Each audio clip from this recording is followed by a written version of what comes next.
Bueno, como decía Humberto, ya estamos con el presidente del Codicen de la ANEP, con Wilson Neto, a quien le agradecemos mucho. Es un gusto y un placer que nos acompañe esta mañana. Buen día. Igualmente, un placer. Bueno, le confieso una cosa, Neto. La verdad, yo quisiera hablar en esta entrevista sobre planes educativos, sobre los objetivos del Codicen de la ANEP para el 2016, sobre los proyectos para primaria, para secundaria, para UTU, el avance, lo que está pasando con los egresados de formación docente. Pero bueno, tenemos que empezar hablando de dengue, porque es una preocupación que está instalada. Le decía fuera de cámara que ha sido insistente el contacto y el llamado de los padres con nosotros en los medios de comunicación, haciendo preguntas, consultas, tratando de evacuar las dudas que hay. Y ayer rápidamente ustedes realizaron una jornada importante donde se presentó por lo menos un protocolo de acción para actuar frente a estas situaciones. Lo primero, muchas preguntas le voy a trasladar que han llegado de los televidentes y de los padres. No se va a hacer una fumigación de centros educativos en el inicio del año lectivo, eso es lo primero. No, en realidad, sí. En primer lugar, es verdad que hay muchas novedades para el comienzo de clases en este año 2016 en todas las áreas que involucra la administración. Pero este tema es un tema preocupante. Inclusive también muchos de nuestros números que están para asesorar a la población en términos educativos, ¿sí?, han explotado en estos días por consultas respecto a este tema que tú haces referencia. Bueno, la preocupación está en que hay una situación de alarma que tenemos que atenderla, es real. La presión, de alguna manera, de este virus, ¿sí?, denominado dengue, y su vector transmisor, ha impactado y ha tenido un impacto muy agresivo en el contexto, en el entorno de nuestro país. Y bueno, se viene trabajando hace muchos años intentando evitar tener casos como el que hoy lamentablemente tenemos, que son autóctonos, ¿no? Pero ese trabajo se viene haciendo hace mucho tiempo. Lo que sé, hace ya varios días que venimos trabajando en conjunto con el Sistema Nacional de Emergencia y con el Ministerio de Salud Pública, tratando de establecer distintos criterios y tener una información clara. El conocimiento acá pasa a ser otra vez claro. Ya pasamos, usted recuerda, con aquella gripe con determinadas características que la desinformación primó y generó determinadas alertas y alarmas dentro de los centros educativos. No podemos permitirnos que eso ocurra nuevamente. Digo, esto es algo que está estudiado, controlado en protocolo de acción y una serie de situaciones que tenemos que manejar. ¿Por qué no fumigar? Porque en definitiva la precisión tiene que ser, cuando se fumiga se ataca además el mosquito adulto, ¿no? Yo creo que van a haber muchos informes a partir del Ministerio de Salud Pública y spot para poder comunicar, ¿sí?, a la población con claridad estos temas. Ahora, cada mosquito adulto genera del orden de entre 300 y 500 huevos y luego larvas, ¿no?, que de alguna manera no lo combate este tipo de fumigación. Y esta fumigación tiene que caer una gota de desinsecticida sobre el mosquito para poder realmente ser eficiente. La diversidad, además también el tema de lo que involucra las contraindicaciones que puede haber respecto a lugares cerrados, ¿no? Nosotros estamos trabajando en ese sentido. En el caso de que se requiera, estamos trabajando fuertemente con el Sistema Nacional de Emergencia y con el Ministerio de Salud Pública para provocar esto. Pero se entendió desde el punto de vista técnico, No es un tema de logística, es un tema técnico, de decisión técnica que no sería conveniente, digamos, iniciar este proceso ahora previo al comienzo de curso, ¿no? La parte de fumigación. Bien. Sí, los otros elementos que claramente aparecen en el protocolo que se construyó durante varios días y se dio a conocer en la jornada de ayer, ¿no? Claro, se va a actuar obviamente con un efecto de derrame, es decir, una buena capacitación sobre el caso dengue, el tema dengue, a los docentes, a quienes están en contacto con los niños, y que esos propios niños sean los difusores de todo esto. Siempre la educación, además de todos los elementos claros y competencias específicas que tiene, ha actuado a lo largo de muchos años, ¿no?, como un elemento de difusión y de educación a nivel social. Claramente, ellos van a ser gran parte de la campaña, los niños, los jóvenes, los docentes. Pensemos que la gran mayoría de la sociedad tiene algún niño dentro de los casi 700.000 estudiantes que ingresan a partir de la semana próxima. O sea que, en definitiva, eso va a ser relevante es importante, además de todas las precauciones que aparecen claramente en el protocolo, también entender el lugar del conocimiento, ¿no? O sea, el temor hay que regularlo también con el conocimiento y el cuidado, por supuesto, el cuidado. Neto, particularmente ayer teníamos aquí en los estudios a la directora de salud de la Intendencia de Montevideo y reconocía que hay un avance violento, así lo rotulaba ella, de casos sospechosos y confirmados de dengue en Pocitos, que es donde se han tomado las medidas particularmente esta mañana. Particularmente para los centros educativos, en ese punto donde está concentrado un foco de preocupación, ¿van a tomar alguna medida especial más allá de lo que está protocolarizado en el protocolo o eventualmente se va a funcionar de la misma manera? No, está dentro de la misma lógica que todas las casas de habitación que están en la localidad, ¿no? En esa zona delimitada. En realidad, tenemos una mesa permanente de trabajo y atención y cada vez que se radique un foco de esas características, ahí aparece este instrumento de la fumigación masiva tratando de eliminar el mosquito adulto en esa forma también masiva, ¿no? Eso se está trabajando, tenemos que dar tranquilidad en ese sentido a la población, ¿no? Luego, por supuesto, todos los cuidados que involucran lo que pasa en cada una de nuestras casas. La descripción que hace el Ministerio de detalles mínimos, desde el recipiente en el cual dejamos los cepillos de dientes, desde nuestra jabonera, lugares básicos que tal vez uno cree totalmente inofensivos. Una tapita de refresco, nos decían ayer, sí, dada vuelta. Son elementos que una bolsa de nylon en el costado de la casa y llovió y acumuló agua. O sea, son situaciones que hay que tener un cuidado, una limpieza, además, por supuesto, de todos aquellos elementos que de alguna manera debemos de evitar el estancamiento de agua, ¿no? Bien, entre las recomendaciones que se han hecho, obviamente es la de que los niños concurran a los centros educativos con la correcta protección y aplicación en sus domicilios del repelente, en los lugares expuestos, obviamente, no sobre la ropa, evidentemente, ni las túnicas, en los lugares expuestos. Hay lugares y centros educativos donde el niño permanece más de 4 o 5 horas, es decir, en los locales de tiempo completo se están 8 horas en esos lugares. Y la acción del repelente llega hasta 4 o 5 horas en algunos de los casos, dependiendo del grado que tenga de componentes. ¿Se va a permitir que los padres ingresen a los centros para poder aplicar repelente? ¿Por qué no el maestro? Y ahí va la pregunta también. Nosotros ya hemos tenido situaciones de cierta complejidad en el pasado que generó un protocolo respecto a lo que tiene que ver con los medicamentos en términos generales, donde claramente está establecido que la familia, los padres son responsables de suministrarlo y no los educadores. Esto, de alguna manera, por las reacciones que puede tener fundamentalmente a nivel alérgico y depende de los distintos componentes, el componente activo dependiendo del repelente, creemos que tiene que continuar en ese orden. Por supuesto que a nivel local sabemos, barrio a barrio, que hay una comunicación, un diálogo muy fluido entre los educadores, fundamentalmente los niños, entre los maestros y la familia. Elementos que, como en tantas otras oportunidades, hoy tendrán que hacerlo, claro, a otra escala, ¿verdad? A otra escala.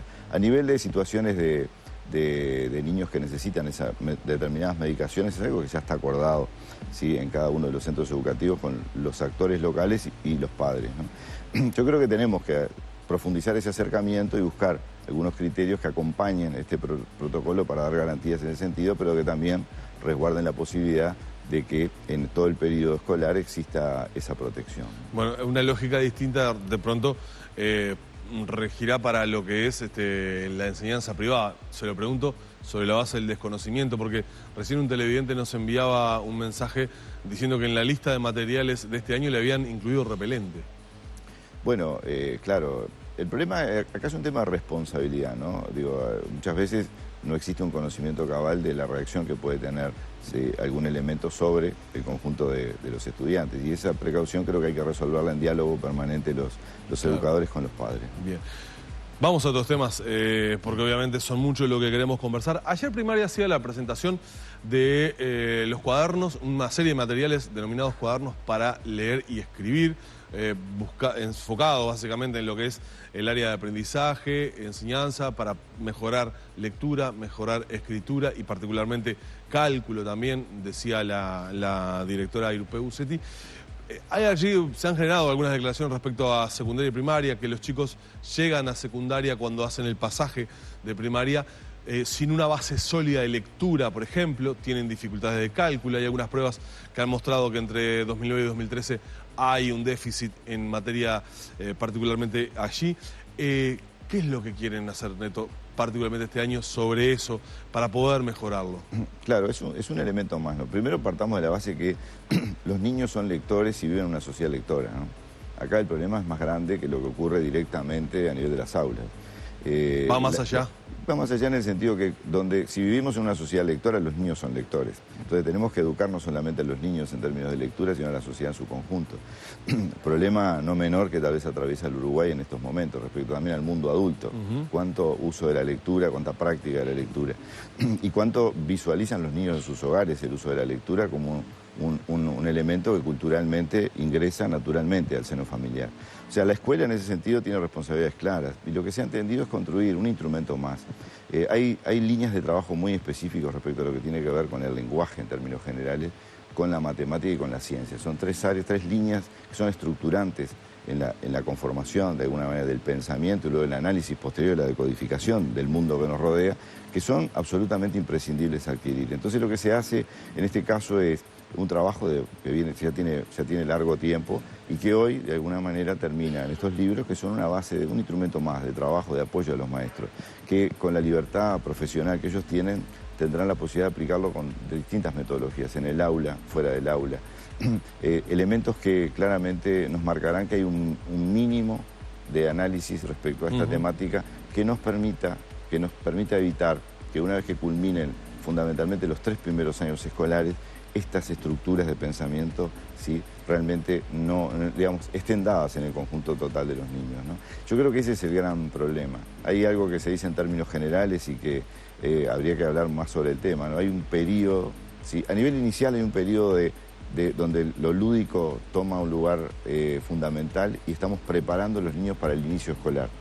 No son preescolares, es una educación inicial con una metodología, una estructura, en un marco curricular dado. Luego viene el tema de los primeros 3 años escolares, en los cuales hay que generar estructuras básicas para luego, basadas en ellas, poder seguir acumulando y construyendo conocimiento, ¿no? Claro, de hecho, lo que estaba marcado a nivel de secundaria, lo que es ciclo básico, primero, segundo y tercero, luego lo que es bachillerato, por decirlo de alguna manera, cuarto, quinto y sexto. Ahora, a nivel de primaria se va a utilizar también esa concepción, ya no, hablando de ciclos, primero, segundo y tercero de escuela, y por decirlo, un segundo ciclo, cuarto, quinto y sexto, trabajando sobre ciclos. Ayer lo explicaba la Magister Irupe Bucetti sobre el tema. Esto lleva también a un tema que es el tema de repetición, en cuanto a que en teoría se va a repetir en tercero de escuela y en sexto de escuela, y ya no en primero o en segundo, o en cuarto o en quinto. Y también algo similar estaba pensado, por lo pronto se ha hablado y mucho, para secundaria. ¿Ya está definido eso? No, en realidad lo que se está trabajando, yo creo que hay 3 elementos que son importantes, que están de alguna manera presentes en todos los aspectos vinculados a la educación. Uno es un cambio importante respecto a lo que es la distribución de liderazgos, digamos, para llevar adelante las transformaciones educativas. Otro tiene que ver con la idea de proceso, ¿no? De proceso y los tiempos que requiere cada persona para poder adquirir determinados conocimientos. Estrategias diferentes, tiempos diferentes. No es lo mismo poner una barrera en una fecha determinada, obviando que ahí hay una complejidad de situaciones que hay que abordar, que son las personas que componen cada uno de los grupos, y en esa diversidad cada uno tiene sus tiempos para adquirir esas estructuras básicas que se entiende a nivel de la educación primaria, que tienen que ser en los primeros 3 años escolares. Bueno, y luego el tema de la colaboración, ¿no? No es lo mismo un sistema educativo que promueva la competitividad que promueva ámbitos de colaboración. Por tanto, esos 3 elementos son pilares para mirar y reestructurar la educación en su conjunto. Y en ese sentido claramente, no es que exista una norma que dice, bueno, ahora van a estar de primero a tercero y en tercero se va a focalizar la repetición. Lo que insiste la directora general de primaria con mucha convicción es que el proceso, para lograr esas estructuras básicas, y estos materiales son claves para poder apoyar en eso, en algunos niños es mayor al primer año. Nosotros tenemos en el primer año la mayor repetición, la más pronunciada de toda primaria, y fundamentalmente está dado por no avances respecto O sea que a eso la va a lectura. cambiar entonces. No habrá repetición contemplando en realidad, eso que decía. En realidad no hay una resolución de que no habrá repetición. Hay un trabajo, una construcción colectiva y una cultura de abordaje de este problema que permite seguir en más tiempo el proceso de desarrollo de los niños que en una gama de orden administrativo. Digamos, la repetición, lo que está confirmado en el Uruguay, que no es un instrumento pedagógico. Su estructura no permite recuperar situaciones al año siguiente, porque tampoco el sistema ha desarrollado estrategias diferenciadas para abordar el trabajo con esos niños o con esos jóvenes al año siguiente. Y sí tiene algunos elementos que son negativos o nocivos respecto al desarrollo integral, tanto del niño como del joven. Bueno, por tanto, es una construcción profesional. Pero tomando no eso que usted dice, tomando eso que usted dice, puedo inferir o pensar que vamos en un proceso hacia la eliminación de la repetición. Yo lo que creo es que acá siempre este tema es un tema muy delicado. Y le voy a decir por qué. Te voy a decir por qué, perdón. Porque en realidad el Uruguay no tiene dos instituciones. Una que acompaña el desarrollo del niño, su autoestima, su construcción de ciudadanía, y por otro lado un sistema público que se encarga de la instrucción. No, es la educación en su conjunto. Es el lugar universal de asistencia que el Estado ha entendido que tiene que por ahí transitar la educación en su conjunto. Entonces tiene que lograr este desarrollo en su integralidad. A veces una dimensión, como puede ser el entorno académico, y tal vez sea muy observado esto que diga, ¿sí? Descuida todas las otras dimensiones importantes en la construcción de desarrollo humano y desarrollo de ciudadanía.